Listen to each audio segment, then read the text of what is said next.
안녕하세요. 저는 손지영 집사입니다. 여호수아는 크게 두 부분으로 나눠집니다.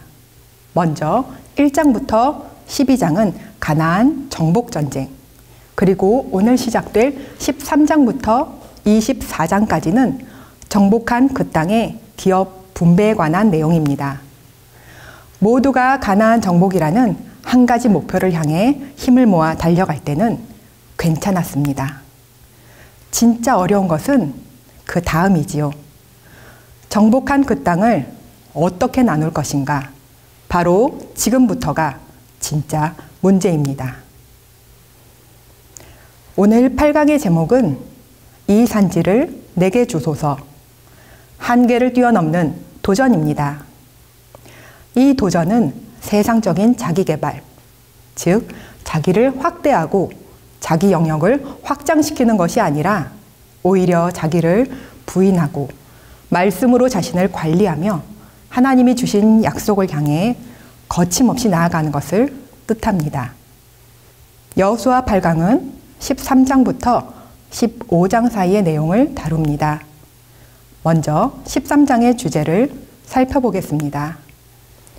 하나님께서는 여호수아에게 너는 나이가 많아 늙었고 얻을 땅이 매우 많이 남았다고 말씀하셨습니다. 무슨 의미일까요? 하나님은 이미 아브라함 때부터 차지해야 할 그 땅의 영토를 정해 주셨고 남은 적들도 다 쫓아내 주겠다 약속하셨습니다. 하지만 이스라엘 백성은 끝까지 믿음으로 진군하지 않았고 적당한 선에서 타협하며 안주하려 했습니다. 이 정도면, 이쯤 했으면 이 나이에 뭘. 그러나 하나님께서는 이처럼 늙었다고, 부족하다고 핑계하지 말라고 말씀하십니다. 내가 스스로 정한 자기 합리화를 버려야 합니다. 가나안은 포장된 선물이 아니라 우리가 믿음으로 싸워서 얻어야 하는 땅이기 때문입니다. 그렇다면 우리가 정복해야 할 남은 땅은 어디일까요? 신약에서 가나안은 우리의 기업이신 예수 그리스도를 상징합니다. 하나님은 우리에게 이미 예수 그리스도를 통해 하늘에 속한 모든 신령한 복을 약속해 주셨습니다. 지금 우리에게 남은 싸움은 내면적으로 내가 부서지고 그리스도가 더욱 충만하게 채워지는 일이고 밖으로는 수많은 사람들을 복음으로 변화시키는 일입니다. 하나님께서 우리에게 주신 복을 모두 누리기 위해 우리는 끊임없이 말씀을 배움으로 그리스도의 장성한 분량에 이르도록 자라가야 합니다. 다음으로 요단 동편 땅을 분배받은 르우벤, 갓, 므낫세 반지파에 대해 알아보겠습니다. 그들의 땅은 요단을 건너오기 전 동편에서 정복했던 땅들입니다. 눈을 뜨면 사방에 넓은 목초지가 있었기에 하나님의 약속이 아닌 자신들의 안목의 정욕을 따라 그 땅을 먼저 요청하였습니다. 과연 그들의 결말은 어떻게 되었을까요? 그들의 영토는 자연적인 경계가 없는 탓에 계속해서 이방의 침입을 받아야 했고 결국 가장 먼저 아수르의 포로로 잡혀가는 수모를 겪게 됩니다.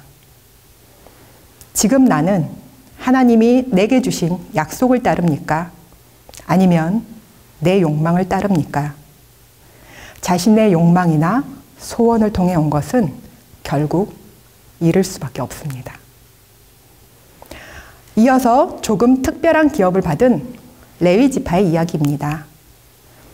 땅을 분배받은 다른 지파들과는 달리 하나님의 거룩한 일, 곧 성소의 일을 위해 구별된 레위인들은 맡은 바 종교적 직무에만 전념할 수 있도록 생계를 위한 땅이 별도로 분배되지 않았습니다. 그렇다면 그들은 어떻게 살았을까요? 땅 대신 여호와께 드리는 화제물, 제사장 직분, 11조, 즉 하나님 자신이 그들의 기업이 되어주셨습니다. 하나님께서 다 가져가시고 하나님만 바라보라 할 때는 레위인처럼 내가 아닌 그리스도를 사는 훈련입니다. 상실과 결핍의 삶은 결코 저주가 아닙니다. 세상을 기업으로 삼지 말고 오직 하나님만을 기업으로 삼으라고 말씀하시는 것입니다. 이보다 더 귀한 축복은 없습니다. 이처럼 위의 것을 찾고 땅의 것을 생각하지 말라는 완벽한 예증을 우리는 14장의 갈렙에게서 찾아볼 수 있습니다. 갈렙은 가데스 바네아 정탐꾼 중 한 명으로 출애굽 1세대 중 여호수아와 함께 가나안에 입성한 유일한 인물입니다. 그러나 45년의 세월이 지나 이제 그는 인생의 황혼기에 접어들었고 에서의 후손인 겐 족속이라는 출신 성분의 약점도 있었습니다. 또 후계자로 세워진 여호수아와 비교하며 자포자기하는 인생으로 전락할 수도 있었습니다. 그러나 그는 놀랍게도 45년 전 하나님이 주신 약속, 내 발로 밟는 땅은 영원히 너와 내 자손의 기업이 되리라. 그 말씀을 기억하며 자기가 밟았던 요새로 된 산지와 기름진 헤브론 땅을 당당히 요구하고 있습니다. 심지어 그 땅은 거인 아낙 자손이 버티고 있는 크고 견고한 성읍인데도 말이지요. 갈렙은 어떻게 이 긴 세월 동안 하나님을 불신하고 원망, 불평하는 동료들 속에서 올곧게 믿음을 지키며 영적인 생활을 유지할 수 있었을까요? 그것은 그의 마음이 가나안에 있었기 때문입니다. 비록 몸은 광야에 있었지만 그의 마음은 언제나 약속의 땅, 가나안에 있었습니다. 그것이 현실의 벽을 돌파하고 한계를 뛰어넘는 도전을 할 수 있었던 비결입니다. 하나님 앞에 성실하고 충성된 마음으로 매일을 약속의 성취를 위한 믿음으로 살았기에 그는 변함없이 긍정적이고 미래지향적이며 신앙적인 사고를 지닐 수 있었습니다. 우리의 85세, 어떤 모습일까요? 우리도 갈렙의 용기와 지혜를 본받아 적의 사이즈보다 더 크신 하나님을 바라봐야 합니다. 긍정적인 생각과 언어를 쓰며 지금부터 우리의 내면을 잘 관리하고 경영해 나가야 하겠습니다. 마지막 15장은 영적 왕권을 계승한 지파 유다의 땅 분배입니다. 이 장의 핵심은 왕족이라면 문제가 있는 사람이라도 품으라입니다. 장자권 중 왕의 권한을 받은 유다 지파이지만 그들이 받은 땅은 결코 호락호락한 땅이 아니었습니다.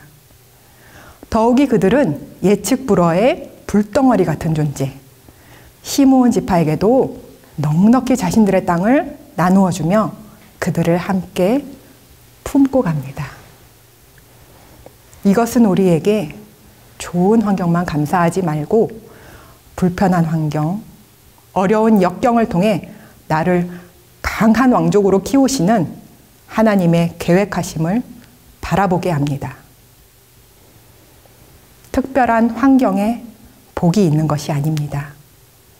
내게 주어진 현실 안에 주의 뜻이 있음을 믿고 내게 주어진 일에 최선을 다하여 함께 구속사를 살아가는 왕 같은 제사장이 되기를 소망합니다.